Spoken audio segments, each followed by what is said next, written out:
Bismillahirrahmanirrahim. Pemirsa tercinta yang dirahmati Allah Tuhan Yang Maha Esa, bersua kembali di kanal Hikmatologi. Monolog sederhana mengajak diri kita masing-masing berpikir, kian melembut, cerdas, dewasa, bijaksanakan hati nurani, berdasar kitab suci agama kepercayaan yang kita yakini. Tentu saja upaya serius terus-menerus tak kenal putus untuk menghayati, mempedomani, mengamalkan Pancasila niscaya dalam kehidupan sehari-hari. Pemirsa yang dirahmati oleh Allah Subhanahu wa taala, jika kita menyimak fikih yang bertalian dengan ibadah ghairul mahdo atau ibadah yang bersifat umum, sehingga tidak perlu ada rukun fardu sunnah secara sistemik begitu ya. Jadi secara sistematis berurutan dari Rasulullah Muhammad SAW tidak ada. Ya, insya Allah tidak ada. Fikih yang kami maksudkan tentu bertalian dengan maraknya euforia pemilihan umum kepala daerah, mulai dari wali kota hingga bupati sampai dengan gubernur, maka acap kali ya, ketika kami mencoba untuk menelusuri lewat sejumlah tokoh setidaknya yang ada di kota Malang, belum ada satu orang tokoh yang bukan partisan partai yang didatangi oleh ketua-ketua partai yang ada di daerah. Setidaknya kami melihat di 3 kota atau 3 daerah: Kota Malang, Kota Batu, Kabupaten Malang. Jika kita merujuk sampai ke atas, maka yang paling sibuk adalah ketua umum partai politik beserta jajaran pimpinan pusat. Sehingga segera bisa dipetik satu pelajaran bahwa musyawarah untuk mencapai mufakat sehingga sampai pada bakal calon yang diajukan oleh masing-masing partai itu luput meninggalkan asas tertinggi di dalam berbangsa bernegara, yakni adalah sila keempat Pancasila. Kerakyatan yang dipimpin oleh hikmat kebijaksanaan dalam permusyawaratan perwakilan sama sekali tidak tampak, sama sekali tidak ada. Kita harus jujur mengakui partai-partai politik itu bukan wakil dari rakyat, tetapi mereka hanya mewakili konstituen atau anggota-anggota partai. Lebih miris lagi, mereka hanya menyuarakan aspirasi ketua umum partai politik. Meskipun dibuka keran seluas-luasnya pendaftaran, ini sejumlah partai, pendaftaran calon-calon legislatif kemarin ya, sampai dengan calon-calon eksekutif yang sekarang lagi marak, bukan pertanda bahwa mereka telah memanfaatkan asas musyawarah untuk mencapai mufakat.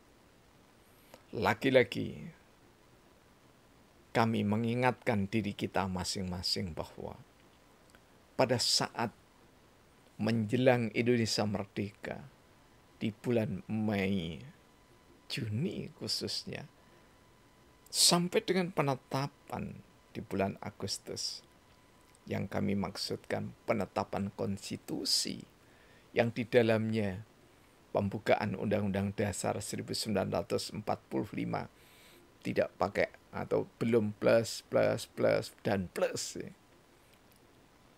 Ada ideologi, ada dasar negara Pancasila.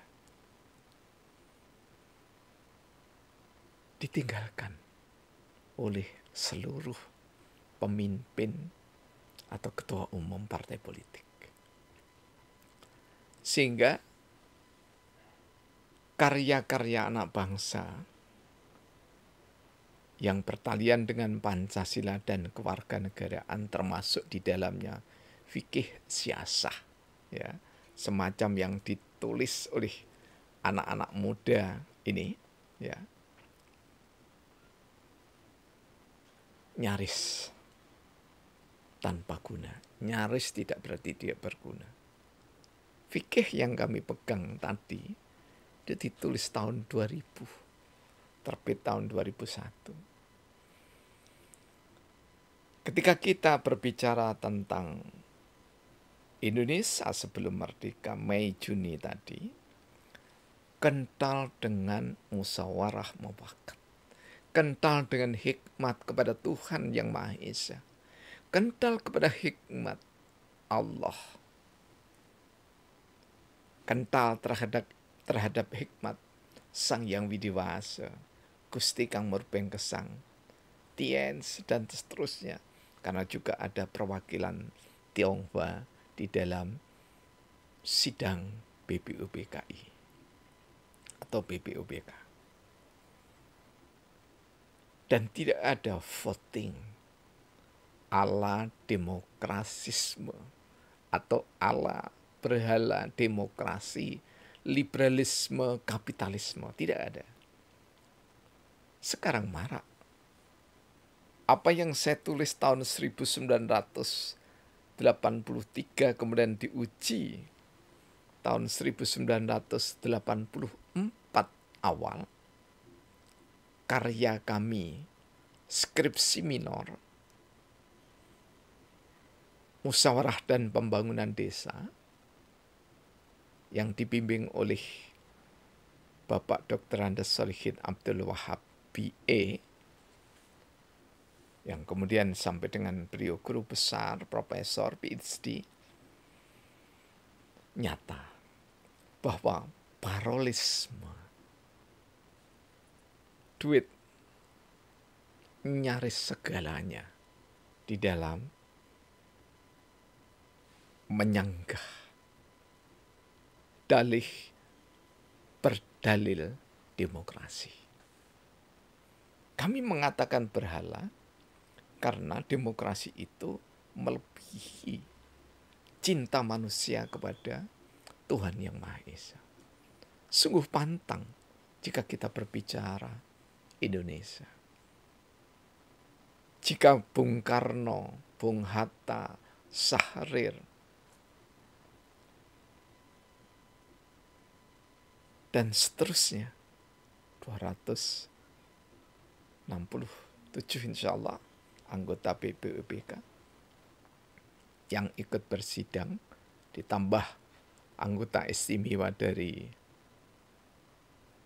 pemerintahan Jepang ketika itu, ya, semua mengandalkan musyawarah untuk mufakat.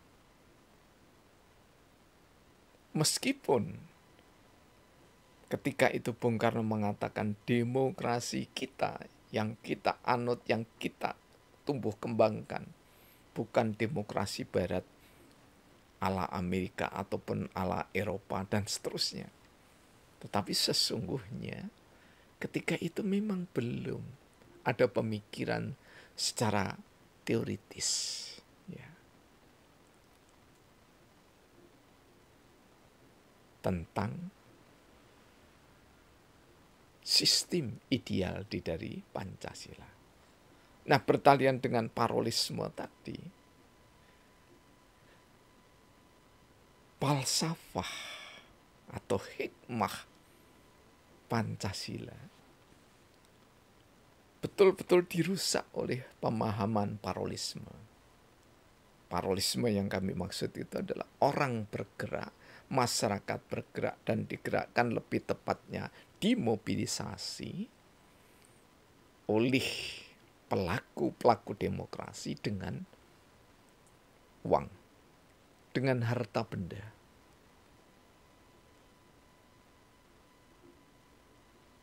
Bukan atas kedaulatan diri masing-masing seperti Founding Fathers and Mothers Indonesia, tetapi yang sangat miris, memprihatinkan, bahkan sangat menjijikkan, saudara-saudara kita yang ketika zaman Orde Baru kebijakannya floating mass, masa mengambang,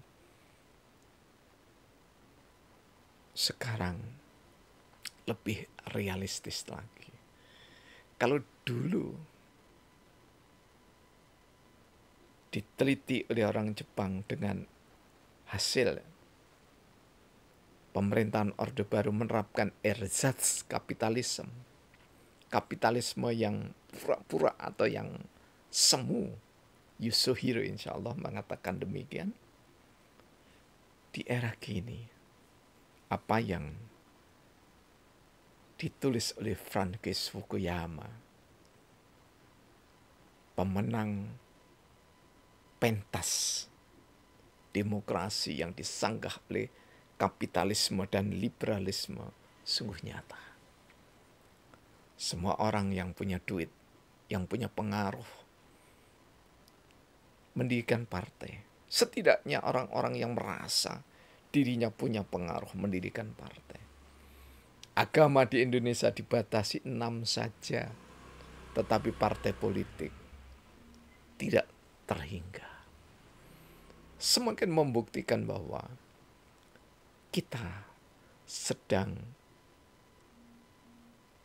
terstruktur dan sistematis menghancurkan nilai-nilai peradaban Pancasila, musyawarah mufakat yang diwakili pemilihan langsung presiden, wakil presiden, wali kota, bupati, gubernur. Biayanya terlalu amat sangat tinggi, baik biaya duit maupun biaya sosial, biaya kultural, dan biaya-biaya lainnya, termasuk teknologi. Karena itulah, tidak ada kata terlambat meskipun memang kurang cepat. Kita, pemikir-pemikir yang menjunjung tinggi peradaban luhur Pancasila dengan Bhinneka Tunggal Ikanya, jangan sampai sibuk dengan ranting-ranting kecil, tetapi melupakan yang besar. Ranting kecil, dedaunan yang lembut dibutuhkan untuk tumbuh kembangnya batang dan pohon serta maraknya akar. Tetapi buah tidak akan pernah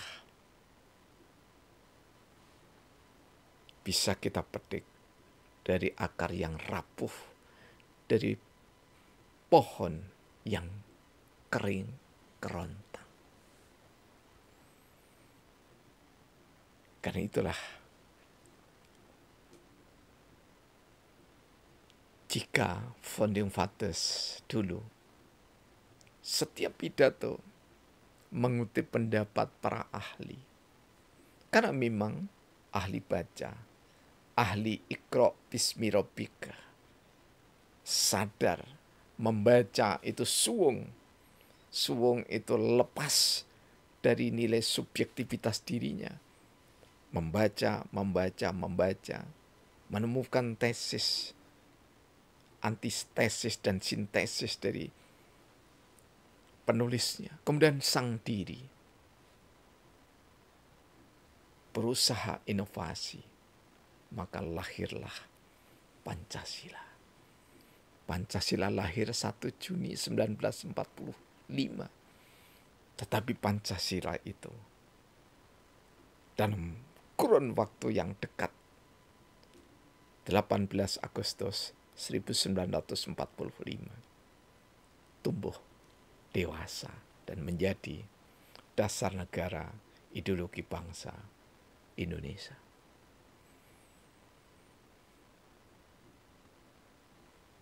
Pemirsa yang dirahmati oleh Allah, sudah waktunya para pemimpin itu menugaskan staf-staf khusus, ya, kalau sekarang sebutannya, staf-staf ahli. Tugaskan mereka untuk mencari buku-buku yang berbobot, yang bernas, yang bersumber dari Alkitab, Al-Quran, Bhagavad Gita, Tipitaka, Sisu, dan yang lainnya, Sabtodharma, dan seterusnya. Cari penulis-penulis buku yang berbobot, berkualitas, yang inovatif.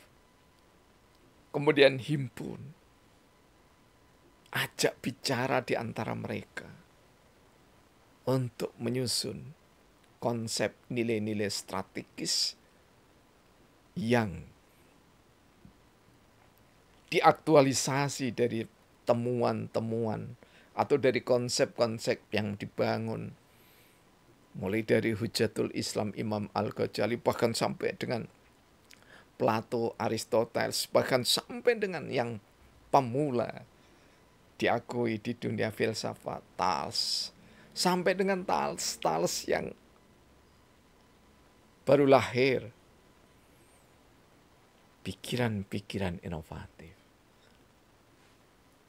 Tanggalkan gelar, tapi ambil pemikiran yang megar, seharum bunga mawar. Dan kita tidak perlu takut beda dengan Amerika, tidak perlu takut beda dengan Cina, tidak perlu takut beda dengan Saudi Arabia, tidak perlu takut. Karena memang Allah menciptakan dunia ini Bhinneka Tunggal Ika.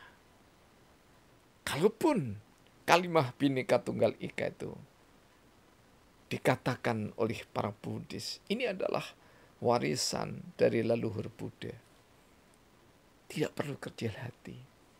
Bahkan jika semua agama-agama dan kepercayaan ini mengakui bahwa Pancasila adalah warisan dari 6 agama, Pancasila adalah warisan dari ratusan sesepuh penghayat kepada Tuhan Yang Maha Esa. Absah. Benar.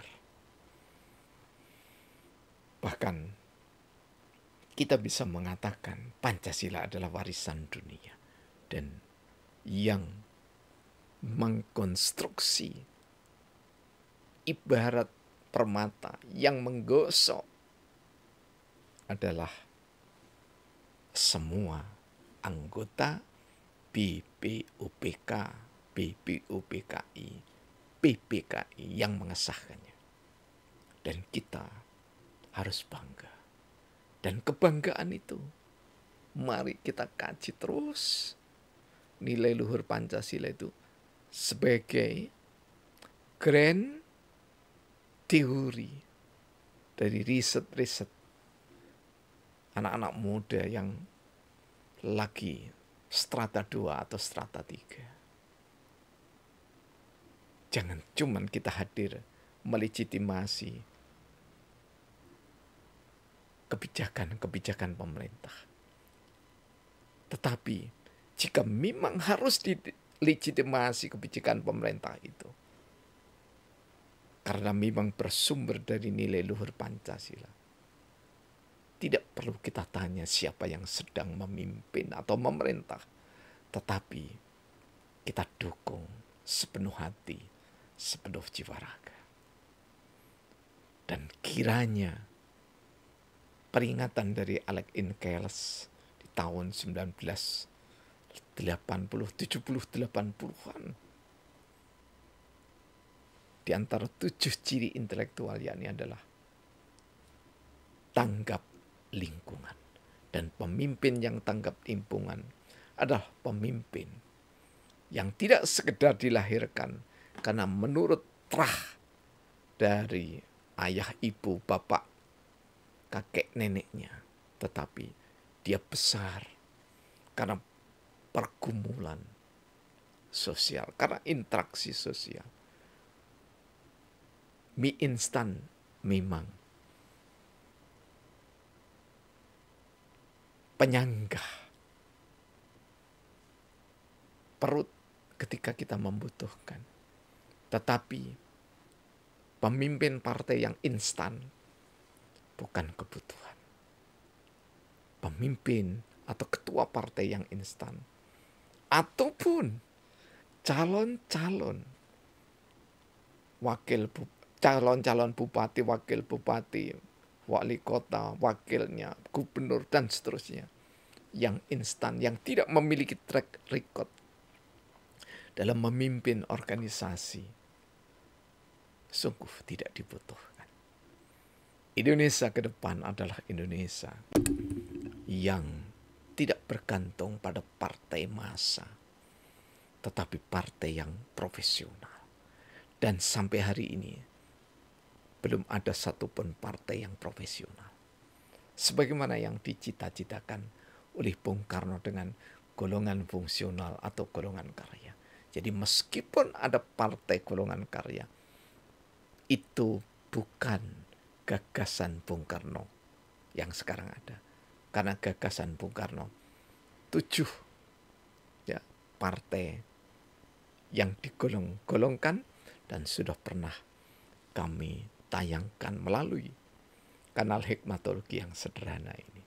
Bahkan sejak Indarwanto Hikmatologi yang diretas, dikeroyok 13 negara dan pemenangnya Ukraina.